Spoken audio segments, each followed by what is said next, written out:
You think, workplace warriors, that there's only one selected place for the education section of your resume? Well, if you've been taught that, let me help you see it in a different light.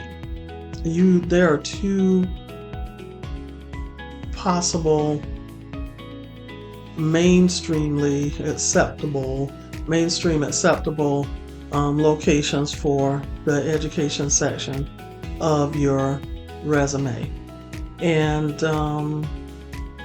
it depends on where you are in your career, where you place the education section of your resume. So think about the purpose of your resume and consider the purpose of the education section of your resume.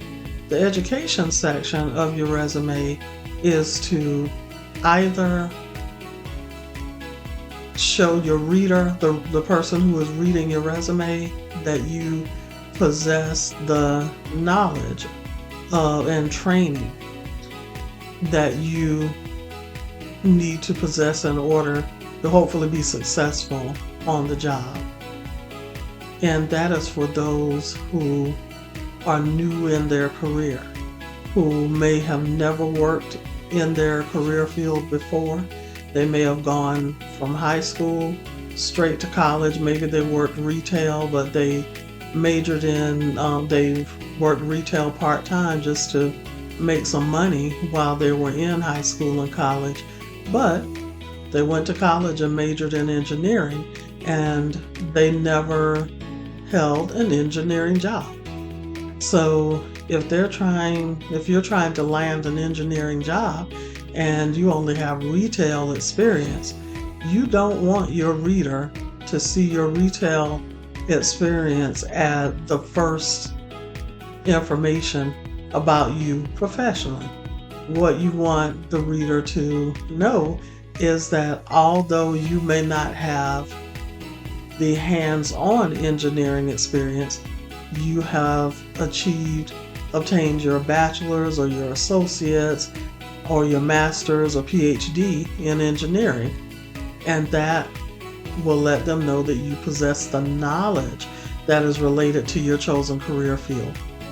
Now, if you're a seasoned professional with anywhere from 3 to 5 or more years of experience in your chosen career field, then guess what you want to do?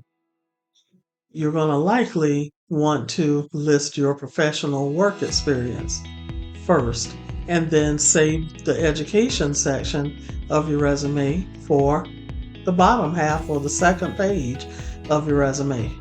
Why? Because you're a seasoned engineer already. You have several years of experience, hands-on experience, work experience as an engineer. So in this case, your educational background, while very impressive and noteworthy and very important to your career advancement, your hands-on experience of 3 to 5 or more years of hands-on engineering experience is going to greatly overshadow the education just for that moment, because you will have had hands-on experience. Try saying that at 11 o'clock at night. And that is going to account for so much, and it is going to likely gain even more consideration from the recruiter or the hiring manager who is reviewing your resume. So that's why I asked at the beginning, do you think that there is only one designated place on your resume that you should place your educational background? So if you were wondering about that, now you know. You need to be strategic about every section of your resume. And if you want something to stand out, just like in any other situation when you want something or someone to stand out, what do you want to do? You want to make that thing or that person be the first vision for the person who is observing or reading or reviewing, so that it can the image can stand out in their mind. So the other thing is that I want to talk to you about the education section of your resume is just like you list your work history in reverse chronological order, meaning you start with the most recent. So if you have a bachelor's degree and you have a master's degree, then you want to list your master's first. And even if you have a bachelor's but you haven't even finished your master's degree, you still want to list your progression towards a master's degree, and then list your bachelor's degree. Include the name of the college or university that you attended, and then also list your major, and if you had a minor, and then move on to any other like certificates or certifications or other professional designations that are related to your career field. And you will have completed the education section of your high impact resume that will help you to get noticed by recruiters and hiring managers, and hopefully before too long, prayerfully before too long, also get you an interview invite, and ultimately achieving your goal of landing your brand new job. So there you have it, talking about the